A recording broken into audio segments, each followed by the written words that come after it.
বাংলাদেশের ফুটবলে হামজা চৌধুরীর অন্তর্ভুক্তির ফলে যে ইতিবাচক পরিবর্তন এসছে সেটার প্রমাণ আমরা পেয়েছি এশিয়ান কাপের বাছাই পর্বের ম্যাচে শিলংয়ে ভারতের বিপক্ষে। বাংলাদেশ ম্যাচটা গোলনীল ড্র করলেও জেতার সমূহ সম্ভাবনা তৈরি করতে সক্ষম হয়। এবার র্যাঙ্কিংয়েও সেটার কিছুটা ছাপ আসলে পাওয়া গেল। বাংলাদেশ র্যাঙ্কিং এ কিছুটা এগিয়েছে, যেটাও তো একটা ইতিবাচক দিক। বাংলাদেশ ছিল 185 নাম্বারে, সেখান থেকে বাংলাদেশ এগিয়েছে 2 ধাপ, এই মুহূর্তে অবস্থান করছে 183 নাম্বারে। এমন না যে অনেক বড় জাম্প বাংলাদেশ করেছে, কিন্তু ভারতকে হারাতে পারলে বাংলাদেশ আরেকটু বেটার অবস্থায় চলে যেতে পারতো। এবং গত 1 বছরে বাংলাদেশের এটাই সবচেয়ে ভালো অবস্থান র্যাঙ্কিং এর দিকে তাকালে। 2023 সালের অক্টোবরে বাংলাদেশ একটা বড় জাম্প করেছিল র্যাঙ্কিং এ। বাংলাদেশ তখন 189 থেকে 183 নাম্বারে উঠে এসেছিল, এবং 2023-এর অক্টোবর থেকে 2024 সালের ফেব্রুয়ারি পর্যন্ত বাংলাদেশ 183 নাম্বারে অবস্থান করছিল। তারপরে আসলে কিছুটা পিছিয়ে যায়।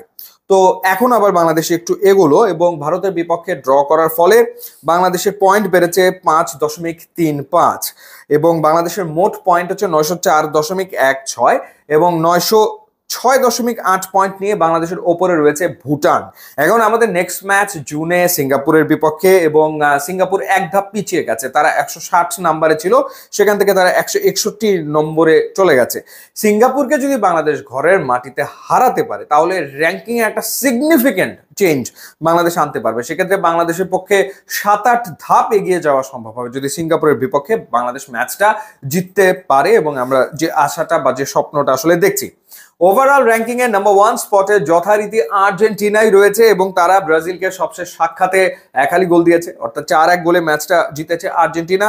ব্রাজিলকে 4-1 গোলে হারানোর ফলে আর্জেন্টিনার পয়েন্ট বেড়েছে 18.91। তারা 1 নম্বরে অবস্থান করছে, এবং আর্জেন্টিনার পরে ঠিক দ্বিতীয় অবস্থানে রয়েছে স্পেন, যারা ফ্রান্সকে 3-এ ঠেলে দিয়ে 2 নম্বরে উঠে এসছে। র্যাঙ্কিং এ চতুর্থ স্থানে রয়েছে ইংল্যান্ড, এবং পঞ্চম স্থানে অবস্থান করছে ব্রাজিল। সো এই হচ্ছে ওভারঅল র্যাঙ্কিং। সো দেখা যাক হামজার আগমনের পর র্যাঙ্কিং এর ছোট্ট একটু উন্নতি, সেই উন্নতিটা বাংলাদেশ ধরে রাখতে পারে কিনা আগামী দিনে। ইউটিউব ইনস্টাগ্রাম লিঙ্ক আছে, আপনারা যোগ দিলে খুবই খুশি হব। And thanks for watching.